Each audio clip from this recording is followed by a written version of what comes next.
Hello, students. How are you? Teacher Pat Souza here to talk about Week 2, Type 2. Então, o nosso segundo vídeo aqui, falando sobre dicas, sobre informações em língua inglesa. E a nossa Tip 2 da semana vai versar sobre justamente o tema dessa semana, que é a questão do uso dos numbers. So, let's see our image here. Yes. E aí, na nossa Week 2, Type 2, segunda semana, segunda dica, a gente vai trabalhar com, again, numbers in real life. Time is money? Yes. Esse é um clássico, né? Time is money é uma questão que a gente escuta sobre a questão dos números. But we use numbers for what? Para que a gente usa os números? For many purposes, né? Many purposes. Vários propósitos aqui, including counting, measuring, comparing.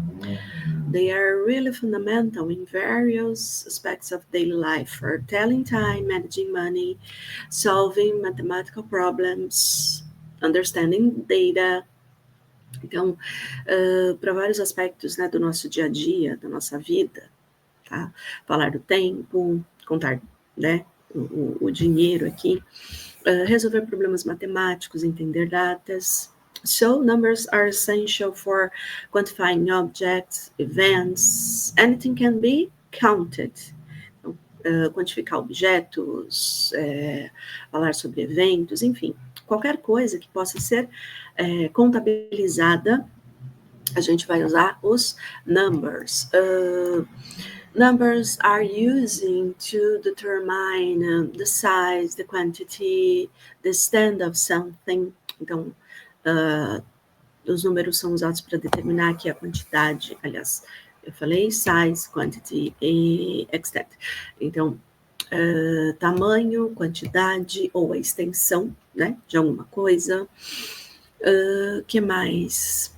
Are used to identify items such as phone numbers, addresses, product codes. Então, são usados para identificar, né, itens, elementos como os números de telefone, os endereços, né, códigos de produtos acabam também aparecendo nesse processo. E aí a gente vai, então, né, começar com a nossa pergunta de hoje. Numbers in real life. Did you know we use numbers more than 100 times a day?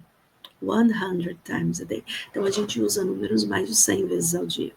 To checking the time, to talking about money, to give phone numbers, to telling your age, and so many other possibilities. So, time to learn a bit more about numbers in English, ok? A gente tem aí várias possibilidades e vamos falar um pouquinho mais sobre elas. A nossa primeira visita aqui é o Say It With Songs, né? Diga com músicas, que a gente já está acostumado. E aí a gente começa com One Do You Two. One, you two.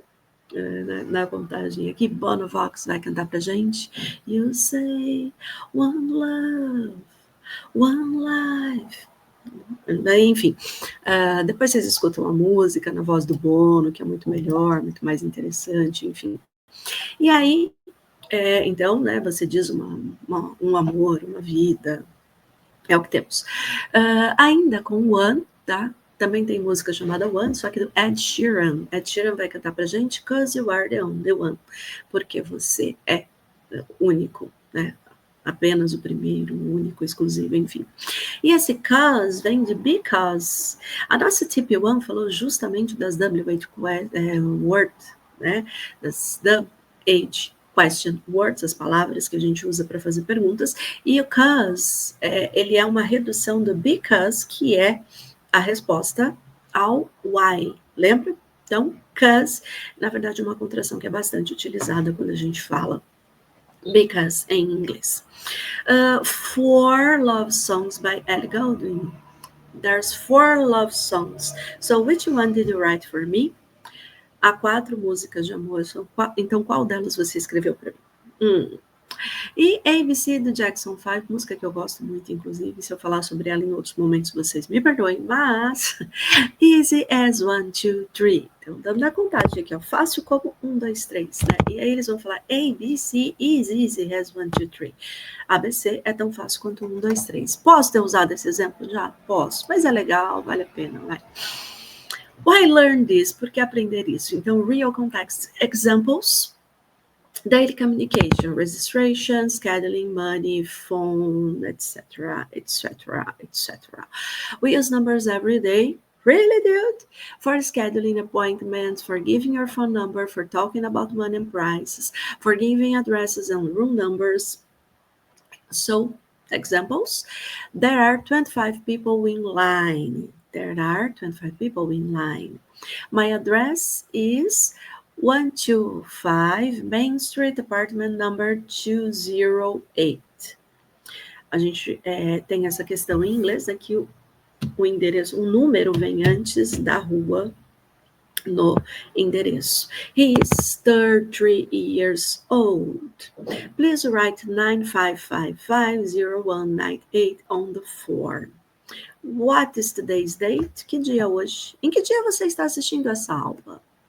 Conta aí para mim. Real context examples, more. Number fun facts, algumas curiosidades numéricas about years, room numbers, and dates. Então, talking about years, we usually say years like this. Normalmente a gente fala o ano, né, desta forma. 2025. Então, 2025. Fica meio estranho para nós em português, mas é o jeito que a gente diz em inglês, ok? 1998, então 1998. 1500, 1500, ou, como eles colocam, 15 mil. Fica 15 mil aqui, né? 1500, or 1,500, 1,500, tá? 1.500, ok? Então, ou fica 15, não existe nem a ideia, né, da centena aqui para nós, tá? É 1.500, a gente não consegue traduzir a ideia do 1500, né? Porque seria 15 centena, tá? Whatever. Eu já falei que de vez em quando traduzir algumas coisas fica meio complexo. Talking about room numbers, always say digit by digit. Room 312.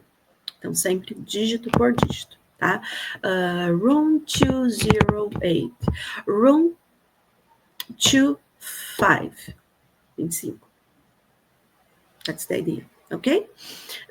Talking about phone numbers, say each number separately. Então, cada número separado. 555-5309. De novo esse 555, professora? Sim. Quando vocês assistem os filmes em inglês, normalmente o número de telefone que passam é esse 555, né? É a ideia desse número universal que a gente usa para exemplos. Então, 555-5309, o número de telefone. Toda vez que a pessoa for te falar um número de telefone, ela vai falar por extenso, número por número, ok? Tip: some learners confuse day and month when writing the date. Example mistake. Então, às vezes as pessoas confundem dia e mês quando escrevem a data. Writing 7/12, thinking it means December 7, 7 de dezembro. But in English, US format, it's actually July 12. Por quê? Porque eles colocam month, day, year. Então, é o mês, o dia e o ano na sequência. Então, em português, a gente lê 7, 12, 7, 12, como December 7, 7 de dezembro. But in English, it's actually July 12, que é 12 de julho. Good? Remember that. Future tense fun fact. Então, curiosidade sobre o futuro em inglês. Quando a gente pensa em datas, a gente acaba trabalhando com a ideia do futuro. But did you know English has no specific future tense? Então, em inglês não tem um tempo verbal exclusivo para o futuro. A gente ainda vai falar um pouquinho mais sobre essa questão num outro momento, mas a gente já está aqui, vai falar um pouquinho mais da ideia do futuro, mas a gente já tem que trabalhar esses elementos também quando pensa nos numbers, ok? So, no verb inflection. Unlike the past tense, walked, or the present tense, walks, para o verbo to walk, andar, English verbs don't change their form to indicate the future. Então, não tem mudança de forma, né? Walked é passado, walks é presente, caminhar, né? Só que ele caminha, tá? He, she walks, ele ou ela caminha. E eles não têm forma no passado. Context is key. Então, in English, the context of the sentence makes it clear whether we're talking about the present or the future, even when no future verb form exists. Então, o contexto é que deixa claro aqui se a gente está falando do presente ou do futuro, mesmo sem ter verbo específico no futuro. Tá? Então, curiosity about future in English, future tense fun fact. Examples, my flight departs in an hour. Present tense with future meaning, então presente com sentido de futuro. My flight departs in an hour. I will arrive on November 4th. Tá? 14 de novembro. Então, o uso de will para o futuro, o que acaba sendo bastante comum, tá? The meeting is at 3 p.m. tomorrow. Então, present simple for scheduled future, presente simples para eventos programados, com o uso de algumas palavras que ajudam nesse processo. E aí a gente tem o grammar tip, a tense step is technically a type of inflection, changing words forms, like walk, walked. Então, o tempo verbal é tecnicamente a mudança de inflexão. But for future, English doesn't inflect verbs. Instead, it uses time markers or auxiliar verbs. Então, em vez deles terem a inflexão para o futuro, no verbo, como a gente diz, eu irei, eu farei, eles acabam usando time markers, que são os marcadores de tempo, como tomorrow, next week, in 2 days, ou os future auxiliaries, os auxiliares de futuro. São o will, que é a ideia de ir, né, ou de fazer alguma coisa no futuro, para o futuro simples, e going to, que é a ideia de uma intenção planejada. Tá? Então, para o futuro, a gente tem ou os time markers, que são marcadores de tempos específicos, ou os future auxiliares. Good? Thank you so much for your company and see you next class. Bye, bye.